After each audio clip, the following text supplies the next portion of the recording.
अभय दुबे, कल all party meeting हुई।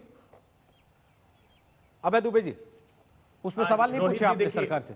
रोहित जी, एक बहुत बड़ी बात खुलकर सामने आई है। हाँ। आपके गौरव जी और अभिषेक जी दोनों ने कहा कि कुछ क्षेत्रों में चीन घुसा हुआ है, और उन्होंने दूसरे हमारे साथी ने कहा कि आज भी वो वहां बैठा हुआ है कई दौर की बातचीत के बावजूद। एक बात मैं यहाँ स्पष्ट कर देना चाहता हूं हमेशा के लिए, जो बार बार बीजेपी आरोप लगाती है। 2016 में भारतीय जनता पार्टी ने ट्वीट करके कहा कि कम्युनिस्ट पार्टी ऑफ चाइना और भारतीय जनता पार्टी का व्यवहार और वर्क कल्चर एक जैसा है। आजाद भारत के इतिहास में पहला राजनीतिक दल है जिसके chief minister oath of office जिन्होंने लिए वो चीन की कम्युनिस्ट पार्टी के खर्च पर चाइना गए।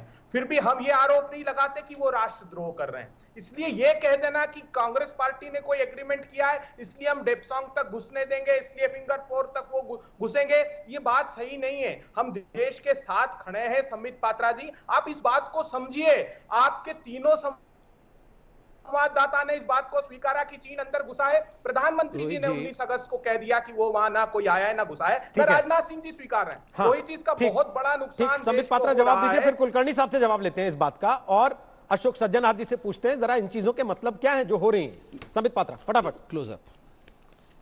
मैं आपको फटाफट एक 2 दिन पहले का टाइम्स ऑफ इंडिया में एक आर्टिकल आया है, उसका क्लोजअप भी दिखाता हूं और उसका क्या लबोलुबाब है वो बताता भी हूं। बड़े स्पष्ट रूप से इस आर्टिकल ने जो यूएस मैगजीन में छपा हुआ था उसमें लिखा गया है कि जो एग्रेसिव स्टेप चाइना के शी जिनपिंग ने लिया था उसमें कहीं ना कहीं वो हार गए हैं, and China show has been a flop show. China का ये फ्लॉप शो रहा है। आप यहाँ पूरी तरह से इस आर्टिकल को देख सकते हैं। केवल भारत ही नहीं, पूरा विश्व ये आप सेकेंड आर्टिकल को दिखाइए, पूरा विश्व इसको कह रहा है कि she is aggressive moves against India unexpectedly flopped.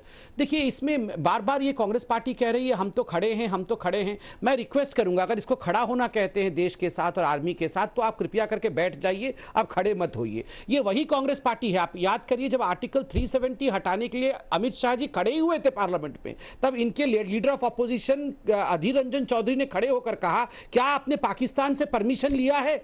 Article 370 के बारे में आप इंडिया में और इंडिया के सदन में डिस्कशन करेंगे। क्या आपने पाकिस्तान से परमिशन लिया है?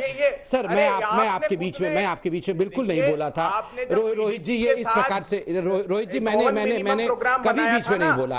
उन्होंने कहा था कि ये बायलैटरल अफेयर है, बिना दूसरे देश के परमिशन के आप डिबेट नहीं कर सकते हैं। देखिए रोहित जी, ये गलत बात है। ये फिर मेरे एलएसी में घुसेंगे, फिर मैं इनको चिल्लाऊंगा, अच्छी बात नहीं है। ये शांति से सुन ले, मैंने शांति से सुना था। नहीं, आप बिल्कुल सुनिए, आप बिल्कुल सुनिए। आपका